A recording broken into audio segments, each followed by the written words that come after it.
Bom, seguimos aqui com os pingos nos is e repercutindo o discurso do presidente Jair Bolsonaro hoje na Assembleia Geral da ONU. Nós vamos agora destacar a parte em que o presidente tratou de economia. E para isso, está conosco aqui no programa a economista Renata Barreto. Ela bate um papo com a gente a partir de agora. Tudo bem, Renata? Seja bem-vinda, boa noite, obrigado pela presença. Tudo certo com vocês. Muito bom estar aqui com a minha amiga Ana Paula. Tanto tempo que eu não divido uma bancada com ela, também com o Fiuza, Zé Maria e com você. Muito obrigada e boa noite a todos. Valeu, Renata. E para começar, queria então tua avaliação sobre tudo que o presidente falou relacionado à economia. Ele citou aqui uma melhora do ambiente de negócios aqui no Brasil, falou sobre a agenda de reformas, sobre medidas importantes que passaram pelo Congresso, que tem ajudado também no campo econômico. Qual foi a tua avaliação, Renata? Ele falou rapidamente sobre economia, vale fazer uma pequena ressalva inicialmente, que ele falou sobre investimento estrangeiro, que havia aumentado esse ano. Não sei se ele se confundiu, talvez sim, porque na verdade os números mostram que esse ano reduziu, ou houve uma redução desses investimentos estrangeiros, mas isso é uma coisa, foi natural por causa da pandemia. Talvez o que ele tenha querido dizer é que o Brasil já tem uma condição melhor, tanto é verdade que no ranking global de investimento estrangeiro, depois de um tempo do Brasil não figurar nesse ranking global, em 2019, na verdade em 2020, por causa dos investimentos e das reformas feitas em 2019, o Brasil voltou a figurar nessas posições. É realidade que as reformas que foram feitas o ano passado e algumas das iniciativas do governo foram positivas no sentido de dar um pouco, de melhorar esse ambiente de negócios. A reforma da Previdência é uma delas, também a questão da reforma da reforma administrativa que está vindo, mas a MP da liberdade econômica e outras coisas. E também é verdade que as medidas que o governo tomou fizeram com que a economia possa se recuperar um pouco mais rapidamente do que era previsto inicialmente.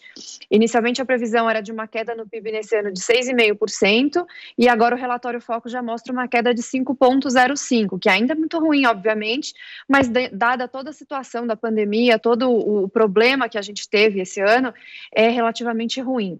E uma previsão de aumento do PIB no ano que vem de 3,5%, de crescimento do PIB de 3,5%. Agora, cabe destacar que ele falou sobre a questão do lockdown, e quanto ele alertou, ele e a equipe dele, né, alertaram sobre um lockdown que, se fosse muito longo, muito extenso, sem nenhum tipo de planejamento, sem nenhuma solução inteligente, que isso seria pernicioso. E não teve outra saída. De fato, foi pernicioso. Quem ousava falar de que o lockdown, a quarentena não poderia ser de muito tempo, era colocado como anti-ciência, viu o Fiuza aí comentando sobre essa questão. Ciência se tornou uma coisa muito falada a quatro ventos, sem qualquer necessidade de comprovação científica. Não houve comprovação científica nenhuma de que esse lockdown realmente faria algum sentido, pelo menos não esse feito sem nenhum planejamento. A gente viu muitas pessoas perderem empregos, muitas empresas fechando, e essa recuperação no Brasil, em especial, é muito difícil, porque nós temos uma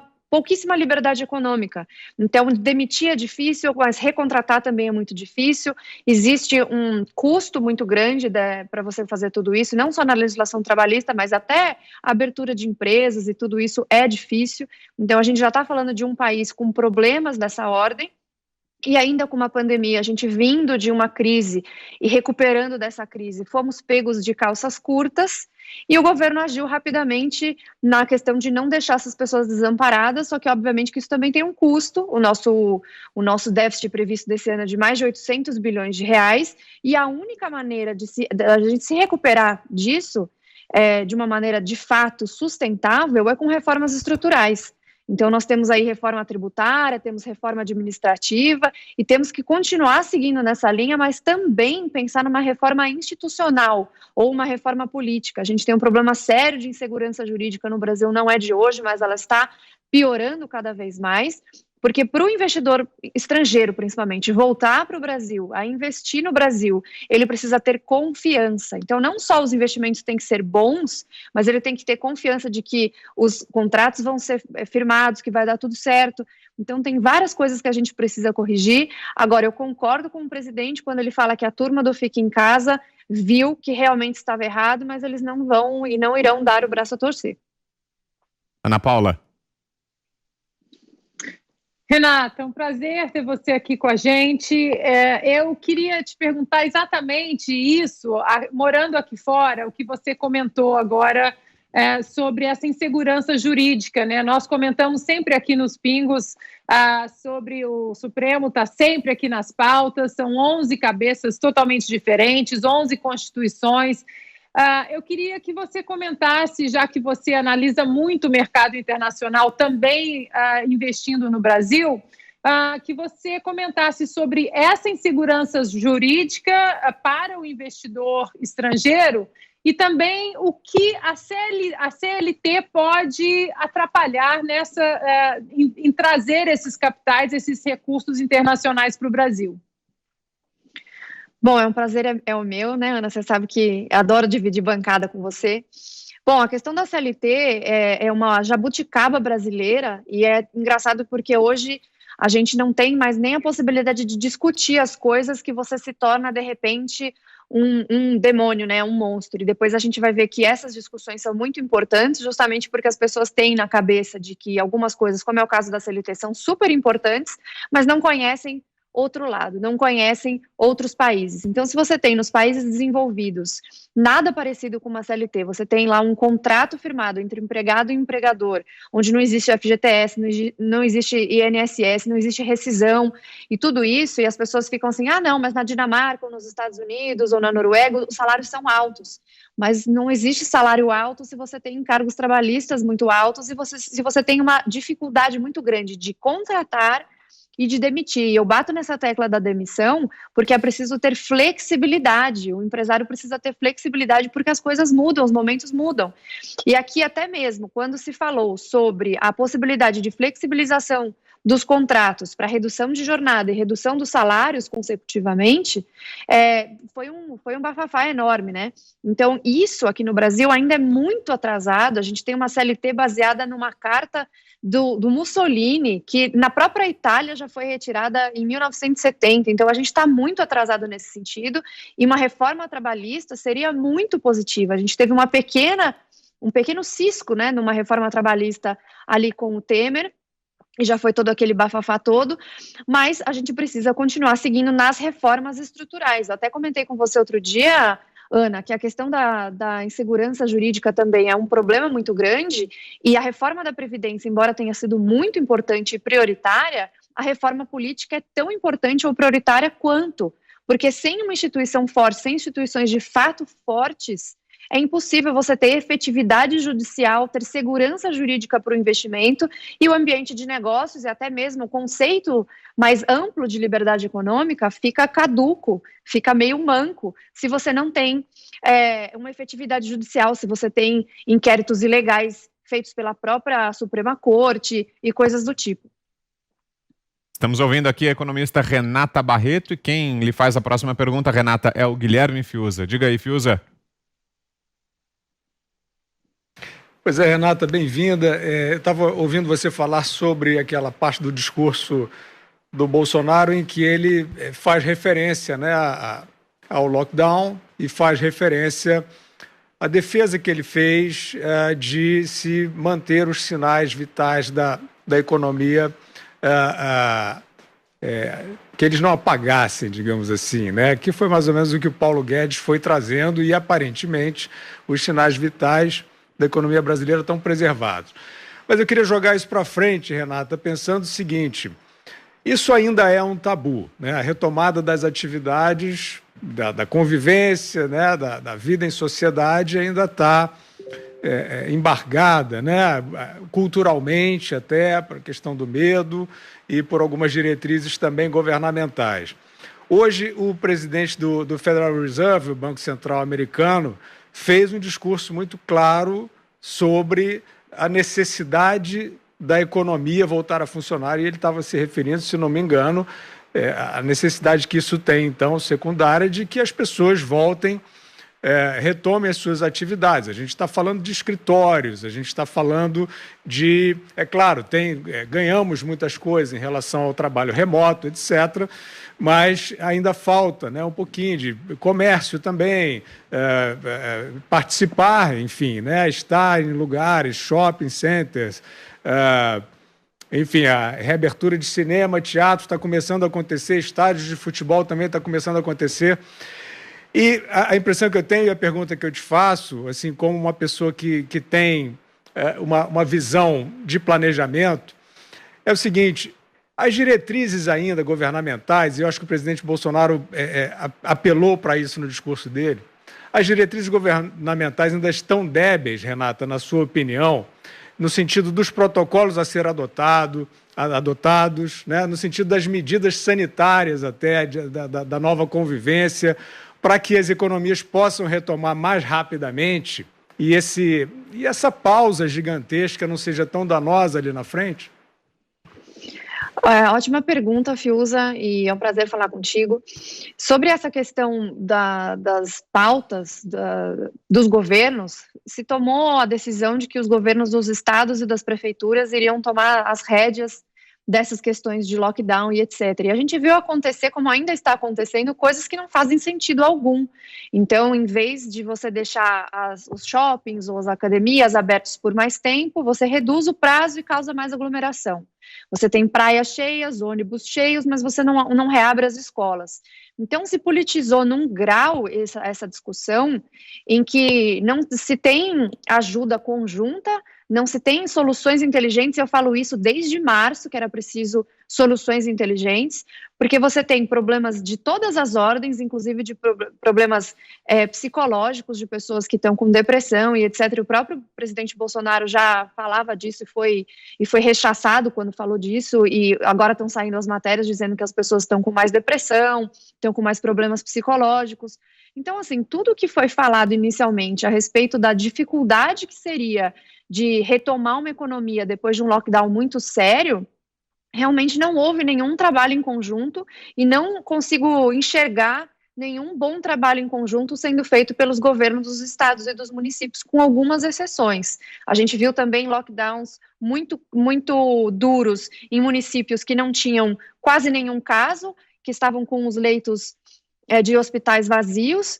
Então, de novo, onde que foram parar as soluções inteligentes? Por que a gente deixou de discutir essas soluções inteligentes pensando na população, principalmente a população mais desassistida, as pessoas que são informais, os ambulantes, pessoas de todos os tipos que não conseguiram trabalhar porque não podia ir para fora de casa, e as pessoas falando, não, mas o governo tem que sustentar essas pessoas indefinidamente.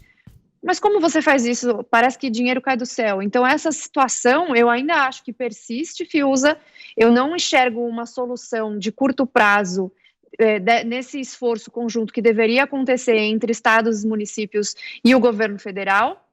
E isso me preocupa muito porque o Brasil, sendo um país como o nosso, cheio de problemas de ordem fiscal, de ordem econômica, de ordem de segurança jurídica, de todos os outros tipos, ainda assim a gente está se saindo um pouco melhor da crise do que poderia ter sido, economicamente falando. Mas até quando a gente vai lidar com essa questão do lockdown? E cabe dizer aqui, eu lembro o que está acontecendo na Argentina nesse momento, em que muitas pessoas, políticos brasileiros e pessoas aqui no Brasil elogiaram muito as políticas do Alberto Fernandes, e eles estão lá, eles até apelidaram a quarentena de quarenterna, porque não acaba, e a economia da Argentina já estava passando por uma situação muito delicada, vai piorar sem dúvida nenhuma, porque o Alberto Fernandes é totalmente populista, né? Tem essa veia kirchnerista de aumentar subsídios e de deixar os serviços gratuitos, eu vou colocar aqui entre aspas, porque obviamente a gente sabe que alguém paga essa conta, e de uma quarentena que não acaba, e uma campanha lá de você fala que você precisa ir para a rua, que você precisa trabalhar, você virou um monstro. Então a gente tem que aprender com os erros dos nossos vizinhos, com os erros do passado, para não repeti-los. E para fechar, José Maria Trindade, a sua pergunta, Zé. Pois é, Renata, você falou muito bem a história de aprender com os erros, né? Eu aqui aprendi todos os erros de planos e planos econômicos que eu cobri. Lá desde Sarney, acompanhei tudo. Acompanhei o Maílson da Nóbrega aqui com o famoso plano feijão com arroz, que deixou a inflação em 82% e hoje dá conselhos aí a políticos e dá conselho como gerir a economia, enfim. E aprendi que o mercado ele se estabiliza.